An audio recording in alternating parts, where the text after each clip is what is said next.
Friends, this is the third chapter, metals and non-metals. इस chapter में हम properties discuss करेंगे मेटल्स और नॉन मेटल्स की। सबसे पहले जो मेटल्स हैं उनका जो सरफेस है वो क्या होता है, शाइन। उनका जो सरफेस है वो क्या करता है, शाइन करता है। और मेटल्स प्योर स्टेट में होते हैं, उनका जो सरफेस है वो क्या करता है, शाइन करता है। This property is called metallic lustre. Activity आप पढ़ लेना, इसका यही जो रिजल्ट है कि आपका जो मेटल्स है वो प्योर स्टेट में होते हैं और शाइनिंग करते हैं। सेकंड इज सेकंड इज ये आपकी जो एक्टिविटी है, अगर आप कभी भी मेटल्स को देखें, अगर आप उसको कट करेंगे तो वो मोस्टली जनरली वो क्या होते हैं, हार्ड होते हैं। बट जितने भी मेटल्स हैं उनकी जो हार्डनेस है वो वेरी करती है metal to metal. Some metals hard and vary with metal to metal, hardness vary with metal to metal। अब दो तरह की प्रॉपर्टीज होती हैं, मेलेबिलिटी मेलेबिलिटी एंड डक्टिलिटी। दो तरह की प्रॉपर्टीज होती हैं, मेलेबिलिटी एंड डक्टिलिटी। अब जनरली आप देखोगे कि जो मेलेबिलिटी है, जैसे आपने देखा होगा, अगर आप नॉर्मली देखो तो जो आपका ब्लैक स्मिथ होता है जिसको आप लोहार बोलते हो, वो क्या करता है, एक जो आपका आयरन पीस है उसको क्या करता है, हैमर के साथ क्या करता है, हैमरिंग करता है। तो वो जो एक आपका पीस है वो क्या कन्वर्ट हो जाता है, एक शीट में कन्वर्ट हो जाता है। तो ये जो आपका एक मटेरियल है उसको एक शीट में कन्वर्ट करना, थिन शीट में कन्वर्ट करना, ये जो इसकी मटेरियल की प्रॉपर्टी है इसको क्या बोलते हैं, मेलेबिलिटी। मेलेबिलिटी। तो इस तरह से आप देखोगे जैसे आपकी शीट्स बनी होती हैं, वो सारा जो प्रोसेस है वो किस वजह से होता है, malleability property of metals. Second is the ductility. अब डक्टिलिटी क्या है, the ability of metal to be drawn into thin wires. आप देखते हो जितनी आपकी वायर्स आप देखते हो, इलेक्ट्रिक वायर्स जो आपकी होती हैं, और जहाँ फिर किसी भी तरह की जो मेटेलिक रॉड्स होती हैं, वो सारी किस वजह से बनती हैं, ductility properties. Gold is most ductile material. Gold जो आपका देखते हो इसमें सबसे ज़्यादा क्या होती है, डक्टिलिटी होती है।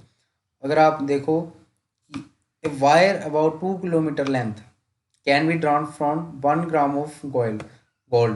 अगर 1 ग्राम जो आपका गोल्ड है, 1 ग्राम गोल्ड से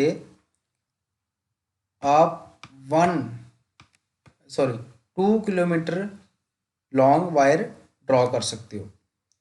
तो ये जो दोनों प्रॉपर्टीज़ हैं, मेलेबिलिटी और डक्टिलिटी, इन्हीं की वजह से आप जो मेटल है उनको अपने अकॉर्डिंग किसी भी शेप में आप उसको क्या कर सकते हो, कन्वर्ट कर सकते हो। जैसे आपके अब देखो डिफरेंट टाइप्स ऑफ शेप्स आपके सामने होती हैं। फॉर एग्जांपल अगर कुकिंग यूटेंसिल्स हैं, बर्तन हैं, उनकी शेप्स हैं, जो ये सारे किस वजह से हैं, डक्टिलिटी और मेलेबिलिटी। अब देखो कार की जो कार है, व्हीकल्स हैं, ऑटोमोबाइल्स हैं, जो सारे मेटल्स के बने होते हैं, उनकी जो शेप है वो किस वजह से होती है, मेलेबिलिटी एंड डक्टिलिटी। ये आपको क्लियर हो गया होगा मेलेबिलिटी और डक्टिलिटी क्या है। मेलेबिलिटी वो प्रॉपर्टी है जिससे आप किसी भी ऑब्जेक्ट को, किसी भी मटेरियल को एक थिन शीट में कन्वर्ट कर सकते हो, और डक्टिलिटी से आप किसी भी तरह की लॉन्ग वायर बना सकते हो।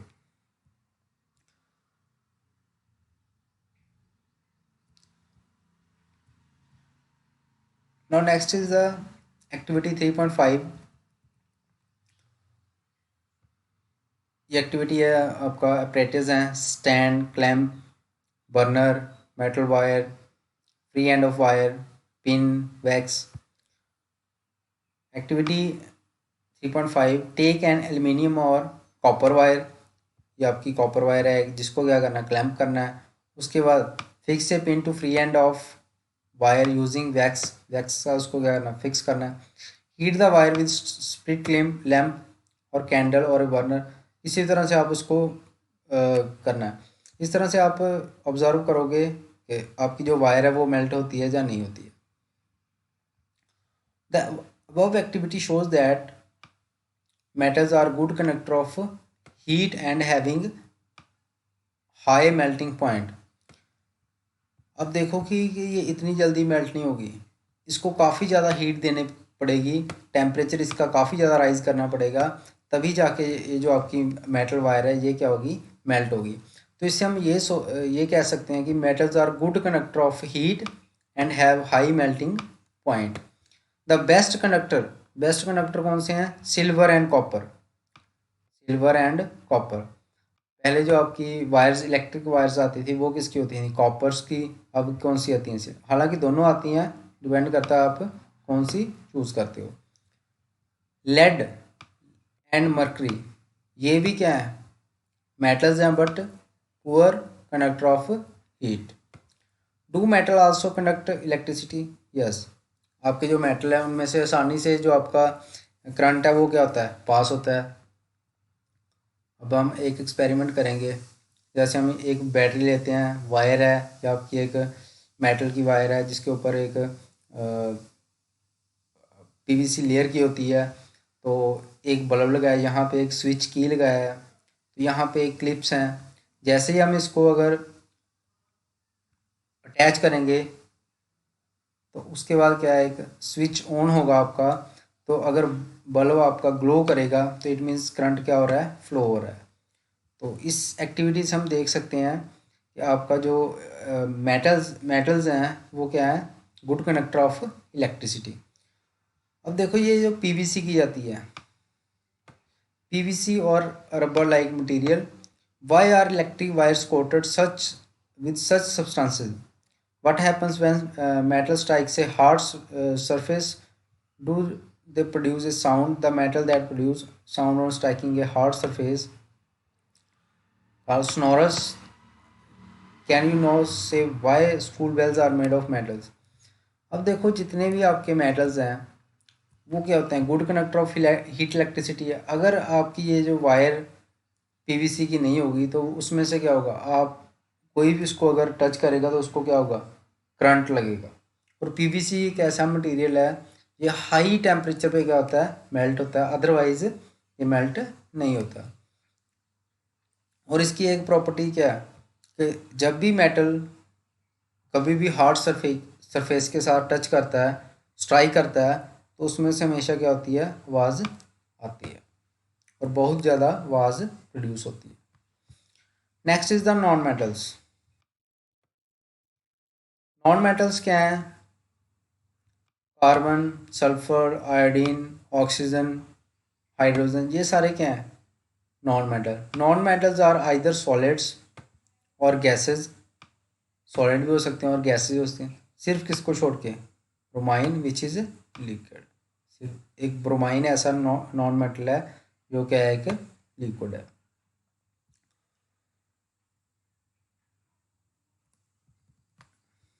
अब इसकी प्रॉपर्टीज देखते हैं। All metals accept mercury, mercury को छोड़ के सभी जो आपके मेटल्स हैं वो सॉलिड रहते हैं रूम टेम्परेचर पे।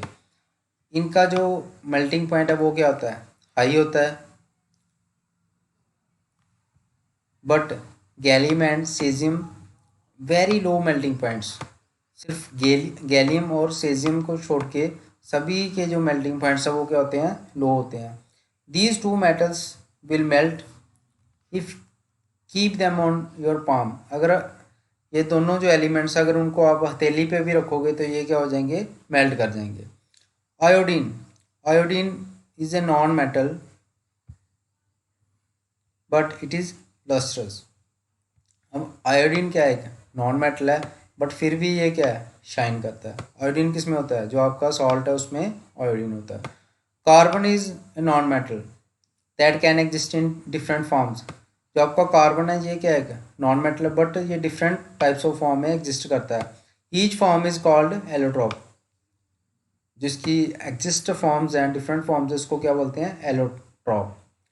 डायमंड, डायमंड क्या है? An allotrope of carbon is hardest natural substance known and has a very high melting and boiling point। इसका जो मेल्टिंग और बॉइलिंग पॉइंट है that is very high. Graphite another allotrope of carbon is a conductor electricity. ये क्या है, एक electricity conductor है। उसके बाद आता है एल्कलाई मेटल्स। एल्कलाई का मतलब है कि जो आपके बेसिक नेचर के मेटल्स होते हैं, लिथियम, सोडियम, पोटेशियम, और सॉफ्ट। ये क्या होते हैं, सॉफ्ट होते हैं। They can be cut with knife. ये क्या, आप इसको नाइफ के साथ क्या कर सकते हो, कट कर सकते हो, because these are not hard substances. They have low densities. इनकी जो डेंसिटी है वो क्या होती है, लो होती है। And low melting point. इनका जो मेल्टिंग पॉइंट है वो क्या है, लो होता है। ये इनकी बात है alkali metals. Elements can be more clearly specified as metals on their chemical properties. ये हमने फिजिकल प्रॉपर्टीज़ की हैं, जिसमें आपके जो मेटल्स होते हैं that is hard good conductor of electricity, heat, and also high melting point, boiling point. Non metal में इसके कुछ उल्ट होता है, रिवर्स नेचर के होते हैं। तो इस तरह से हम इनको क्या करते हैं, डिफ्रेंशिएट करते हैं कि नॉन मेटल कौन से हैं और मेटल्स कौन से हैं। अब हम करते हैं केमिकल प्रॉपर्टीज़ की बात। Most non metals produce acidic oxides when dissolve in water. जो आपके नॉन मेटल्स हैं वो मोस्टली क्या करते हैं, एसिडिक ऑक्साइड्स प्रोड्यूस करते हैं जब वो वाटर में डिजॉल्व होते हैं। But metals give rise to basic oxides. Non metals acidic oxides produce करते हैं और आपके मेटल्स हैं वो क्या है, बेसिक ऑक्साइड्स प्रोड्यूस करते हैं।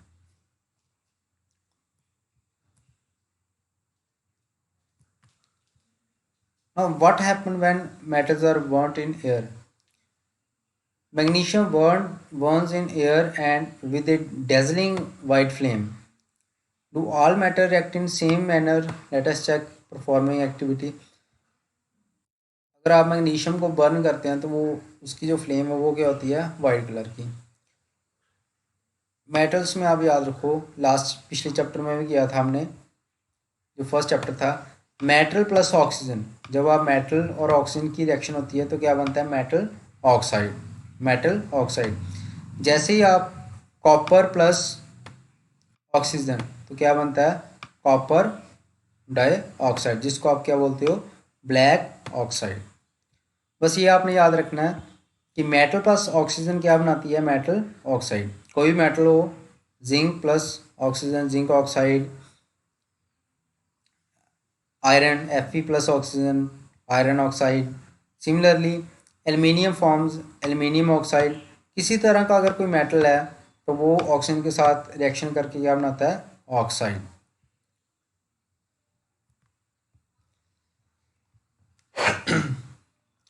अगर हम बात करें बेसिस और एसिड्स की, एल्युमिनियम ऑक्साइड, अगर HCl क्या आपका एसिड है, एसिड के साथ रिएक्शन करेगा तो क्या बनाएगा, एल्युमिनियम क्लोराइड प्लस वाटर।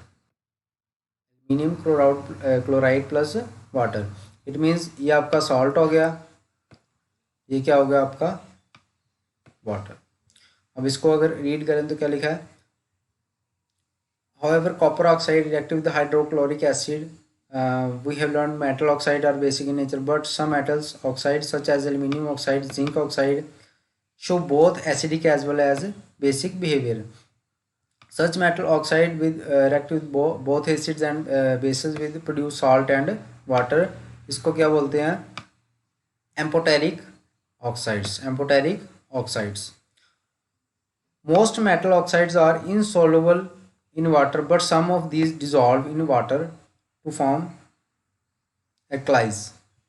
अगर आप इसमें देखो कि मोस्टली जो मेटल वो क्या होते हैं, इनसॉल्युबल होते हैं, बट कुछ क्या होते हैं, डिजॉल्व हो जाते हैं। Na2 सोडियम ऑक्साइड वाटर के साथ रिएक्ट करेगा, क्या बनेगा, सोडियम हाइड्रोक्साइड। इसी तरह पोटाशियम ऑक्साइड है। तो ये आपने रिएक्शन को क्या रखना है, याद रखना है। All metals do not react with oxygen at same rate. Every जो आपकी मेटल है वो अलग अलग तरह से क्या उसकी रिएक्शन रेट होती है ऑक्सीजन के साथ। different metals so shows different reactivities toward oxygen. Metal such as potassium and sodium react so vigorously that they catch fire. अगर आप कुछ मेटल्स ऐसी हैं जैसे पोटाशियम और सोडियम है, अगर आप इसको ओपनली रखोगे तो ये अपने आप बड़ी जल्दी क्या करती हैं, आग पकड़ लेती हैं. Hence to protect them and to prevent accidental fires they are kept immersed in kerosene oil. ये आपका क्वेश्चन बनता है कि जो आपकी पोटाशियम एंड सोडियम है उसको केरोसिन ऑयल में क्यों रखते हैं, क्योंकि वो एकदम तेज़ी से क्या कर लेती हैं, आग पकड़ लेती हैं. उनकी जो रिएक्शन रेट है that is very fast. At ordinary temperature the surfaces of metals such as magnesium, zinc etcetera covered with thin layer of oxide. बाकी जो मेटल हैं ये क्या है, ये कवर्ड होती हैं thin layer of oxide. The protective oxide layer prevent the metal from further oxidation. इसलिए ये जो आपके मेटल्स हैं मैग्नीशियम वगैरह, तो इसमें क्या होता है, लेयर होती है जो फर्दर ऑक्सीडेशन के लिए क्या करती हैं, इनको प्रोटेक्ट करती हैं. Iron does not burn on heating but iron filings burn vigorously when sprinkled in flame of burner. Copper does not burn, but hot metal is coated with black colored layer of copper oxide. Silver and gold do not react with oxygen even at high temperature. ये आपने सारी चीज़ें याद रखनी है, कौन कौन से मेटल बर्न हो जाते हैं, कौन कौन से बर्न नहीं होते हैं, और कौन से ऑक्सीजन के साथ रिएक्ट नहीं करते हैं. अगर हम देखें तो आपकी जो सोडियम है वो सबसे क्या है, रिएक्टिव मटेरियल है. What happens when metal react with water. जब जो आपके मेटल्स हैं वो वाटर के साथ रिएक्ट करते हैं तो क्या उसमें क्या चेंजिंग्स आती हैं, क्या रिएक्शंस होती हैं. ये आपका एपरेटस है, burner, metal sample, this is glass wool soaked water, stand, cock, delivery tube, water, hydrogen gas and stand. Metal react with water produce the metal oxide. आपने पहले देखा है कि जो आपका कोई भी मेटल है अगर वाटर के साथ रिएक्ट करता है तो वो क्या प्रोड्यूस करता है, metal oxide. And hydrogen gas, उसके साथ क्या प्रोड्यूस होती है, hydrogen gas. Metal oxides that are soluble in water dissolve in it to form metal hydroxide. Metal plus water क्या बनता है, मेटल ऑक्साइड प्लस हाइड्रोजन. और जो आपका मेटल ऑक्साइड वाटर के साथ रिएक्ट करेगा तो क्या बनाएगा, metal hydroxide. Metal hydroxide. Metals like potassium and sodium react violently with cold water. In case of sodium and potassium, the reaction is so violent and exothermic.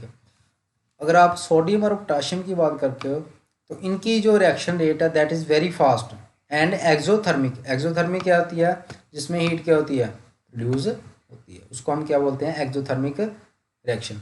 जैसे आप देखो ये पोटाशियम वाटर के साथ रिएक्शन करेगा तो क्या बनेगा, potassium hydroxide plus water plus heat energy.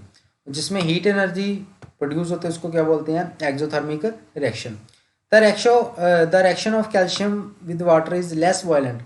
जो आपकी कैल्शियम की वाटर के साथ रिएक्शन है that is very slow reaction. Calcium plus water क्या बनाएगी, ये calcium hydroxide plus water.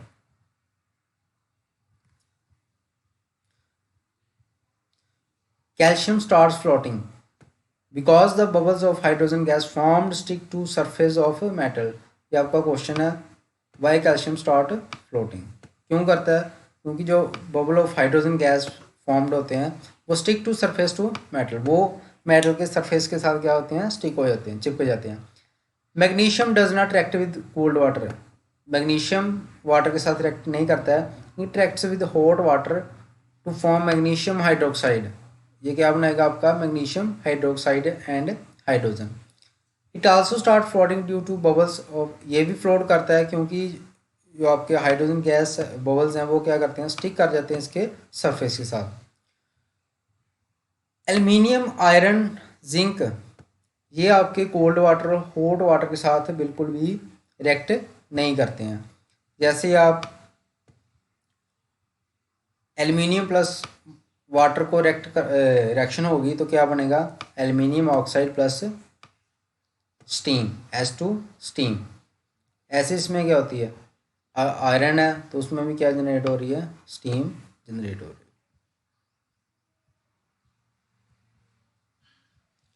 What happens when metal react with gases?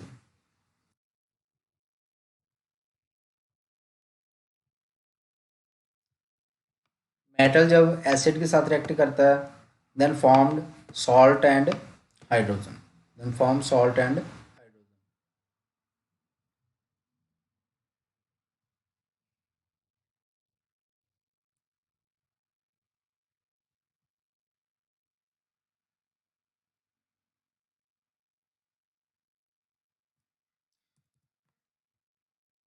Now this is the experiment.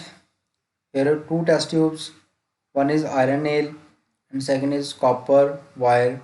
Solution is iron sulfate solution, copper sulfate solution. Cork thread. All metals are not equally reactive. हमने पीछे पढ़ा है कि जो reaction rate है हर metal का oxygen के साथ, वाटर के साथ क्या होता है, अलग अलग होता है। Reactivity of various metals with oxygen, water and acids, but all metals do not react with these reagents. ज़रूरी नहीं है कि ये सारे मेटल्स इन चीज़ों के साथ क्या करेंगे, रिएक्ट करेंगे।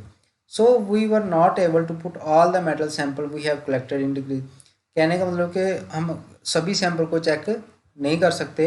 हम इसमें रखा है कि metal A plus salt solution of B, salt solution of B A plus metal B. This is the table of reactivity series. सबसे जो reactive substance है पोटाशियम सोडियम, हमने डिस्कस किया। ये जो आपकी सब्सटेंस है इनको हमेशा किस में रखते हैं, केरोसिन में, क्योंकि ये that is very fast reactive substance. Calcium, magnesium, aluminium, zinc, iron, ये सारे क्या हैं, मेटल्स हैं। तो इनकी जो रिएक्टिविटी है ये क्या हो रही है, डिक्रीज हो रही है। अब गोल्ड है, gold and silver, they are very less reactive, तभी इसको हम यूज़ करते हैं ज्वेलरी के लिए, जहाँ फिर कुछ लोग जो सिल्वर हैं उनको कुकिंग के लिए यूज़ करते हैं।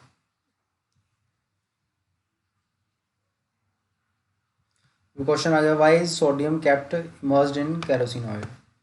सारे आप क्वेश्चन करोगे।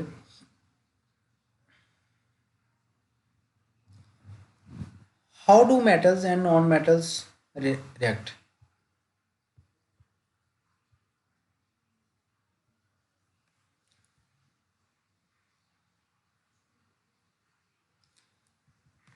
Now here is the electronic configuration of some elements.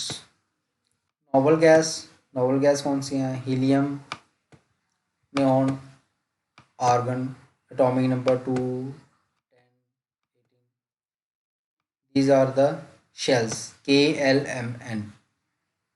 K, two atoms, electrons, 10, 2 plus 8, 10, 2, 8, 8, 18. इसी तरह से मेटल्स हैं, sodium, magnesium, aluminium, potassium, calcium, ये इनकी क्या है, KLMN कन्फिग्रेशन है।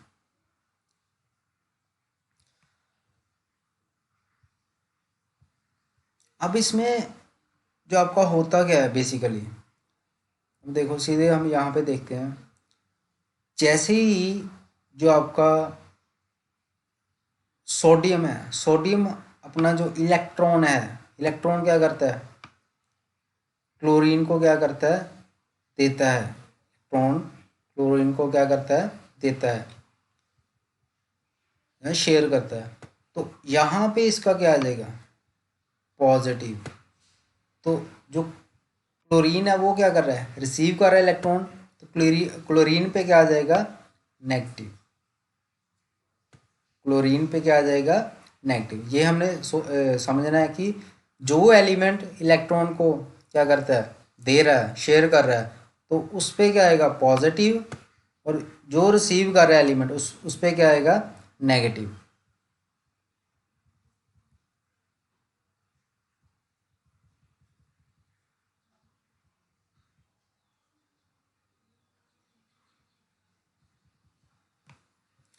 Now here is magnesium plus chloride. अब मैग्नीशियम ने एक इलेक्ट्रॉन क्लोरीन को दिया और एक इसको दिया क्लोरीन को, दो तरह से। तो यहाँ पे क्या आ जाएगा 2+ और यहाँ पे क्या आ जाएगा -2।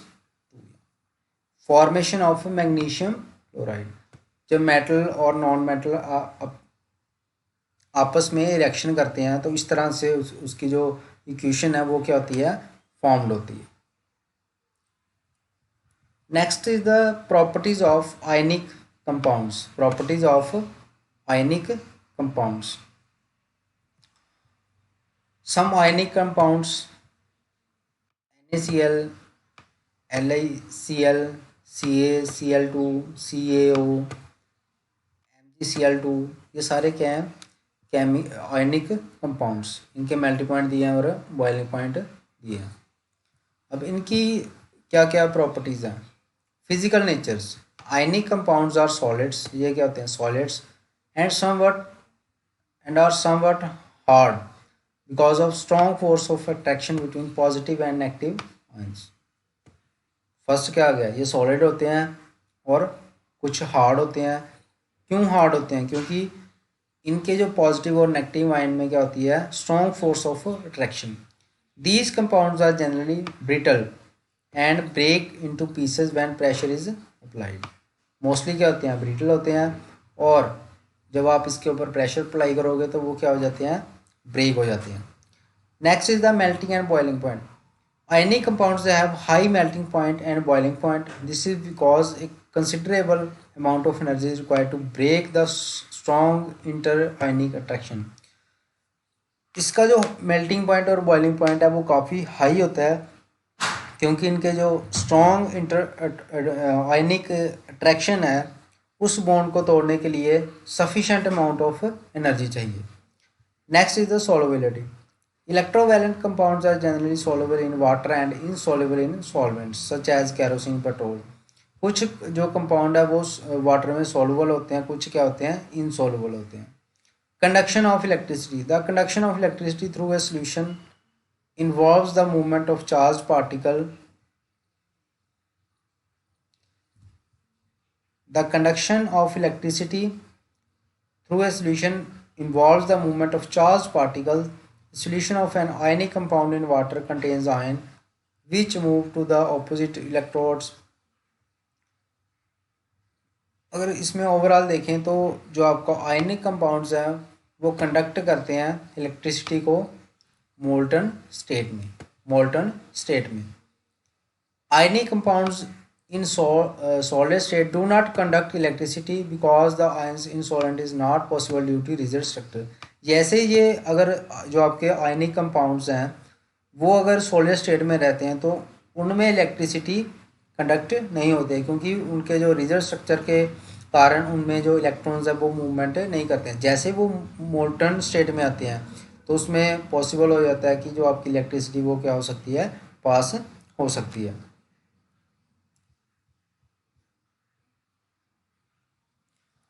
ऑकुरेंस ऑफ मेटल्स। ऑकुरेंस का मतलब क्या है कि हमें कहाँ से मेटल मिलते हैं। The earth crust is the major source of metal. सबसे ज़्यादा जो हमें मेटल्स मिलते हैं वो कहाँ से मिलते हैं, अर्थ क्रस्ट से, मतलब धरती की सतह से।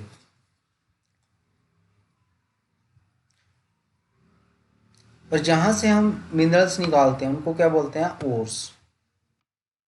जैसे कोल माइंस होती हैं, फिर पेट्रोलियम ओर्स, जिप्सम ओर्स, जितने भी मेटल्स हैं उनकी जो ओर्स हैं जहाँ से हमें ये मटेरियल्स मिलते हैं, एक्सट्रैक्ट करते हैं, उसको क्या बोलते हैं, ओर्स बोलते हैं।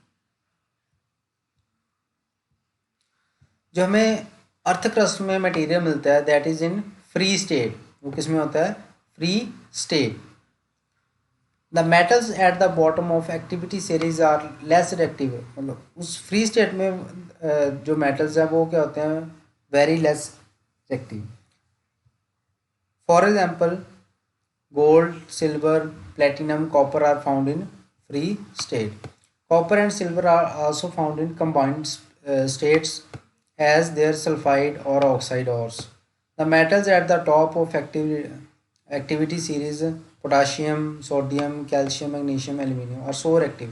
कुछ जो आपके सब्सटेंस है वो क्या होते हैं, काफ़ी रिएक्टिव होते हैं, कुछ क्या होते हैं फ्री स्टेट में होते हैं, और कुछ कम मॉडरेटली रिएक्टिव होते हैं. That is the between free state and highly reactive state.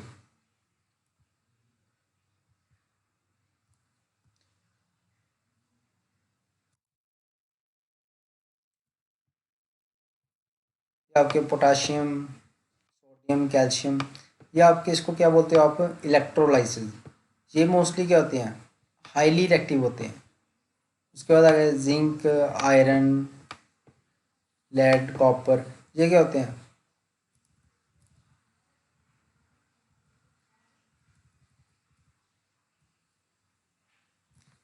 ये आपके slow slow means middle reactive state में होते हैं, फाउंड इन नेटिव स्टेट.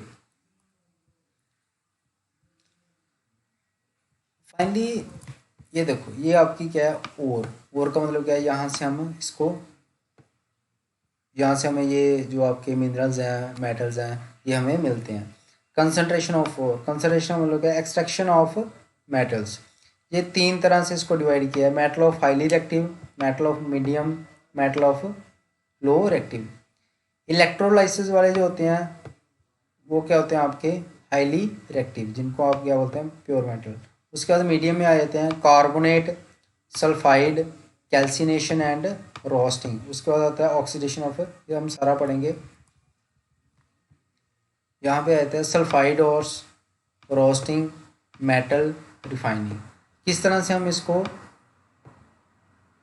जो आपका सब्सटेंस आपको मिलता है.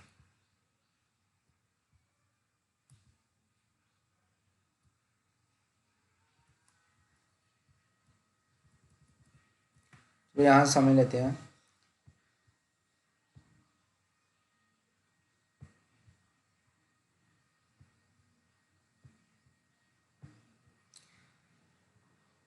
जो हाईली रिएक्टिव मेटल्स होते हैं उनको पहले क्या करते हैं, इलेक्ट्रोलाइसिस प्रोसेस, उसके बाद आपको मिलता है प्योर मेटल. और जो मीडियम रिएक्टिविटी होती है उनमें दो तरह के होते हैं, कार्बोनेट और होती है और सल्फाइड. कार्बोनेट वालों को क्या करते हैं, कैल्सिनेशन करते हैं. उसके बाद ये जो आपके सल्फाइड और है इसको क्या करते हैं, रोस्टिंग करते हैं. उसके बाद क्या होता है, ऑक्साइड ऑफ मेटल बनता है. उसके बाद reduction to metal and purification of metal. इसके बाद लोअर एक्टिव में क्या आता है, सल्फाइड ओर्स होती हैं. सल्फाइड के बाद क्या आता है, सेम है, रोस्टिंग. उसके बाद क्या आता है, मेटल एंड रिफाइनिंग. सारी प्रोसेस हम रीड करेंगे. एनरिचमेंट ऑफ ओर्स, देखो कि जैसे इंडिया में झारखंड, बिहार, इस साइड में क्या है, काफ़ी सारी क्या है ओर्स हैं, जैसे जिप्सम, आंध्र प्रदेश वगैरह, इस साइड में बॉक्साइट वगैरह की काफ़ी क्या है ओर्स हैं. Ore mines from earth are usually contaminated with large amount of impurities. जो अब यहाँ से हम इसको निकालते हैं मिनरल्स को, वहाँ पे क्या होती है, बड़ी सारी क्या होती हैं, इम्प्योरिटीज़ होती हैं, जिसको क्या बोलते हैं, gangue. The impurities must be removed from one ore period to extraction of metal. जो इम्प्योरिटीज़ हैं उनको रिमूव करना फर्स्ट क्या होती है, प्योरिटी होती है. The process used for removing the gangue from the ore are based on different differences between the physical and chemical properties of gangue and the ore. Extracting of low in the metal low in activity series. Metals low in activity series are very unactive. जो लो active होते हैं वो उनके बारे में कहा है. For example cinnabar, HES is an ore of mercury. When it is heated in air, it is first converted to mercuric oxide. Mercuric oxide is then reduced to mercury on further heating. जैसे ही आप HCS को क्या करते हो, oxygen में heat करते हो, तो क्या बन जाती है वो, mercuric oxide plus sodium oxide. जैसे ही आप मर्क्यूरिक ऑक्साइड को अगेन हीट करते हो तो क्या बन जाती है वो, mercury, Hg, mercury plus oxygen. Similarly copper which is found as इन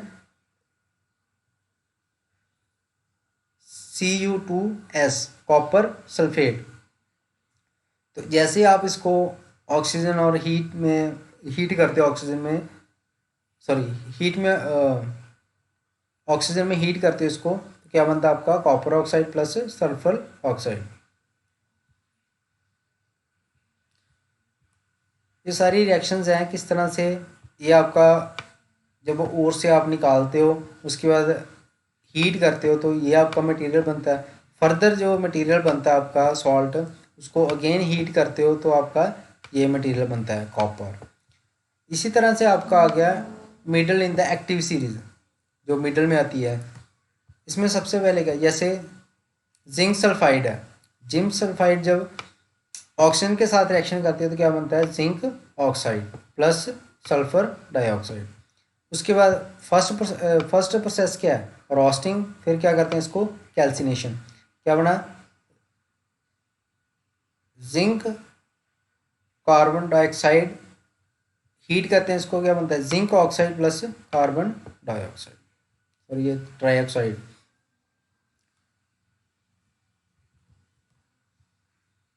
अगर आप जिंक ऑक्साइड को कार्बन के साथ हीट करते हो तो क्या बनता है आपका जिंक अलग हो जाता है और कार्बन मोनोऑक्साइड। ये सारी आपको जो रिएक्शंस हैं ये समझनी पड़ेंगी और इनको याद भी रखना है। कौन सी जो आपका मटेरियल है ऑक्सीजन के साथ क्या रिएक्शन करता है, वाटर के साथ क्या रिएक्शन करता है।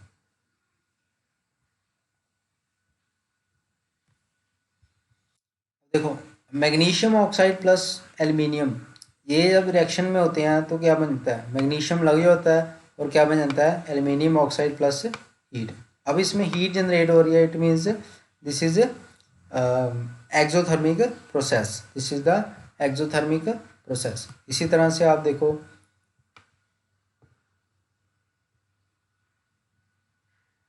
आयरन ट्राइऑक्साइड प्लस एल्युमिनियम, जब इसमें रिएक्शन होती है क्या बनता है iron plus aluminium oxide plus heat. जो एल्युमिनियम है वो कहाँ पे यूज होता है, रेलवे ट्रैक्स और ट्रैक मशीन पार्ट को यूज में, जिसको हम क्या बोलते हैं थर्मिट रिएक्शन। अब आ गया extracting metals top the towards the top of active series. Active series में क्या है सोडियम है, सोडियम जैसे ही इलेक्ट्रॉन एक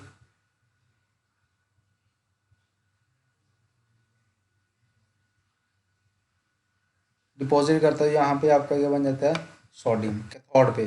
और एनोड पे क्या है क्लोराइड है, क्लोराइड जैसे ही नेगेटिव है तो ये गेन करेगा इससे, तो क्या हो जाएगा aluminium is obtained by electrolytic reduction of aluminium oxide.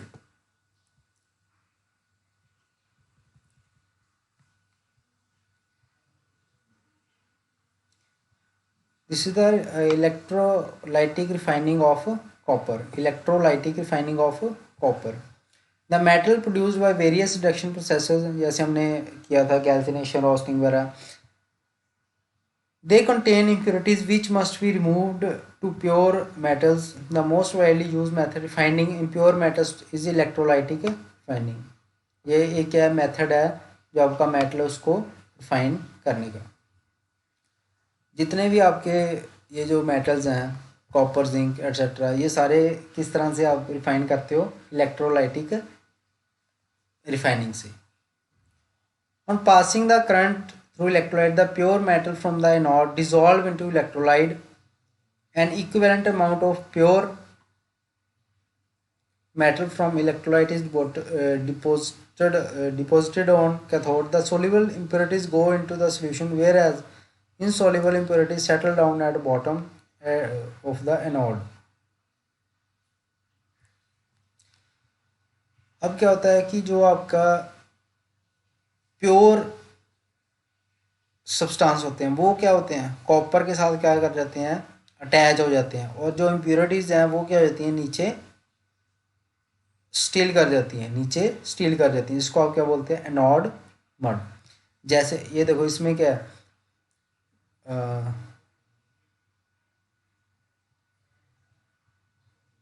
Pure metals हैं, और यहाँ पे एक एनोड एक कैथोड। जैसे हम इलेक्ट्रिक करंट पास करते हैं तो ये आपके प्योर सब्सटेंस होता है, वो क्या करता है, इसके साथ क्या हो जाएगा, अटैच हो जाएगा, और जो इम्प्योर प्रॉपर्टीज़ होती हैं वो क्या हो जाएंगी, इम्प्योरिटीज़ होती हैं वो क्या हो जाएंगी, नीचे स्टील हो जाएंगी।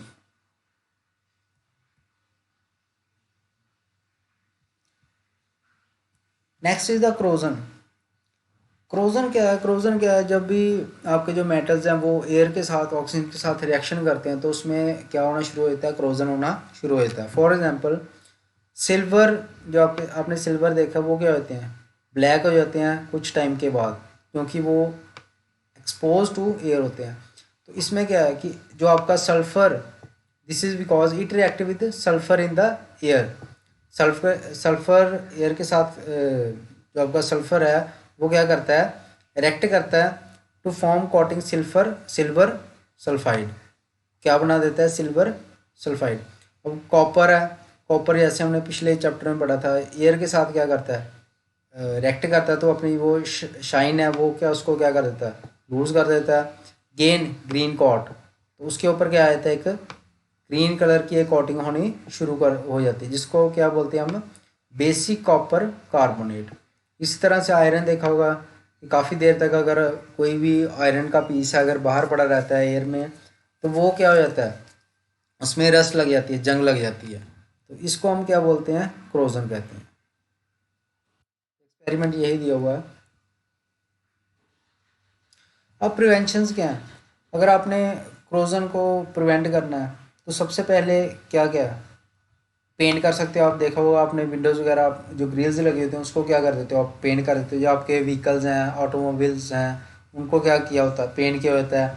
कुछ जगह पे क्या की होती है, ऑयलिंग, ग्रीसिंग से कर सकते हो आप, गैल्वनाइजिंग से कर सकते हैं, क्रोम प्लेटिंग होती है, एनोडाइजिंग और making alloys. Galvanising is a method of protecting steel and iron from rusting. Steel और आयरन को रस्ट से बचाने के लिए क्या करते हैं, गैल्वनाइजेशन। ये क्या कोटिंग है, thin layer of zinc, thin layer of zinc, मतलब काफ़ी जगह देखा हो, जैसे आपके एलॉय व्हील्स आते हैं उनमें क्या है, क्या कोटिंग की होती है, एल्युमिनियम की कोटिंग कर सकते हैं, जिंक की कोटिंग करते हैं। तो ये क्या प्रोसेस है, गैल्वनाइजेशन। एलॉइंग, अब देखा होगा कि एलॉइंग, एलॉइंग का मतलब क्या है कि जो आपके मेटल्स हैं उनको क्या करना, 2 या 3 मेटल को आप मिक्स कर देते हो तो वो एक आपका क्या बन जाएगा, एलॉय बन जाता है। उसमें फिर ऐसी प्रॉपर्टीज़ आ जाती हैं जिसमें क्रोजन नहीं लगता। For example iron is most widely use metal but it is never use in pure state. अगर आप आयरन देखो को, आयरन को अगर आप ऐसे प्योर स्टेट में यूज़ नहीं कर सकते हो, तो इसमें क्या होता है, प्योर स्टेट में क्या होता है, वेरी सॉफ्ट होता है, इजीली स्ट्रेचेज आ जाते हैं जब हॉट होता है, टेम्परेचर राइज करता है। But if it is mixed with small amount of carbon, अगर इसमें थोड़ा सा कार्बन मिक्स कर देते हैं तो it become hard and strong. When iron is mixed with nickel and chromium we get stainless steel. अब स्टेनलेस स्टील क्या है, आपने घर पे देखा होगा जो आपके बर्तन वगैरह हैं वो क्या है, स्टेनलेस की स्टील के हैं, ब्लेड्स आते हैं स्टेनलेस स्टील के होते हैं, जिनको क्रोजन नहीं लगता, रस्टिंग नहीं होती है, विच इज़ हार्ड, हार्डनेस हो जाती है, does not dust, rust, rust भी नहीं लगती है। Therefore if iron is mixed with some other substances its property change. जैसे ही, अब मेरे कहने का मतलब है कि अगर मेटल किसी भी और मेटल के साथ क्या करते हैं, उसको मिक्स करते हैं, तो वो आपका जो न्यू मेटल्स आता है उसको क्या बोलते हैं, एलॉय बोलते हैं, और उसकी जो प्रॉपर्टीज़ हैं वो भी क्या हो जाती हैं, चेंज हो जाती हैं। अब डेफिनेशन पढ़ लो, an alloy is a homogeneous mixture of 2 or more metals और ए मेटल और ए नॉन मेटल। ये क्या है, मिक्सचर है एक मेटल, 2 मेटल्स का या मोर देन 2 मेटल्स, और ए मेटल और ए नॉन मेटल, इसको क्या बोलते हैं, एलॉय बोलते हैं। It is prepared by first melting the primary metal. then dissolving the other elements into definite proportions, it is then cooled to room temperature. इसको बनाने के लिए क्या करते हैं, इसको पहले प्राइमरी मेटल में मेल्टिंग होती है, उसके बाद इसको जो भी एलिमेंट आपने इसमें मिक्स करने हैं तो उनको एक प्रॉपर उसकी जी रेशो में इसको क्या करते हैं, मिक्स करते हैं, इसको फिर क्या करते हैं, रूम टेम्परेचर पे ठंडा करते हैं. If one of the metal is mercury, mercury आपको पता है एक मेटल है, then the alloy is known as amalgam. The electric conductivity and melting point of an alloy is less than that of pure metal. For example, brass, copper, zinc, bronze, ये इनकी जो सारों की इलेक्ट्रिसिटी है, जितने भी जो एलिमेंट्स हैं, इनकी जो इलेक्ट्रिसिटी है, सॉरी कंडक्टिविटी है, वो क्या है, कम होगी प्योर मेटल से. Whereas copper is use for making electric circuits. अब देखो कॉपर यूज़ करते हो अब इलेक्ट्रिक सर्किट्स में. Solder and alloy of lead and tin, जो आपकी सोल्डरिंग होती है, आपने देखा होगा कि जो आपका टीवी एलईडी है या कंप्यूटर्स में सर्किट बोर्ड्स होते हैं, वहाँ पे जो सोल्डरिंग होती है वो कौन सा एलॉय होता है, लेड एंड टिन, जिसका वेरी लो मेल्टिंग पॉइंट होता है. And is used for welding electric wires together. Welding electric wires के लिए भी क्या होता है, यूज होता है.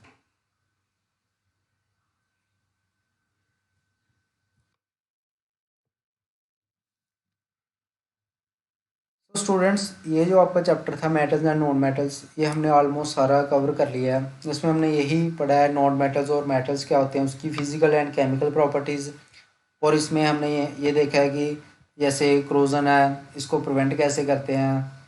तो और जो आपकी प्रोसेसेस होती हैं ओर्स, उसके बाद जो आपका प्योर मेटल निकलता है उसमें कैल्सिनेशन वगैरह कैसे करते हैं, रोस्टिंग प्रोसेस होती है, जिससे आपको अब कोई भी जो प्योर सब्सटेंस है उसको बहुत कम यूज़ किया जाता है, क्योंकि उसमें वो प्रॉपर्टीज़ नहीं होती हैं जिसको हम प्रॉपरली यूज़ कर सकें. इसलिए उसमें क्या की जाती है, मिक्सिंग की जाती है, जिसको हम क्या बोलते हैं, एलॉइंग. और ये जो हमने जितनी भी प्रॉपर्टीज़ रीड की हैं, ये सारे ही इम्पोर्टेंट है. अगर आपको कोई भी टॉपिक समझ नहीं लगा हो तो आप मुझे कमेंट कर सकते हो, मैं अगेन इसको रिपीट करवा दूँगा. सो स्टूडेंट्स, आप इसके क्वेश्चंस करिए, अगर आपको कोई समझ नहीं लगेगा तो मैं आपको करवा दूँगा. Thanks for watching the video. Please share and subscribe.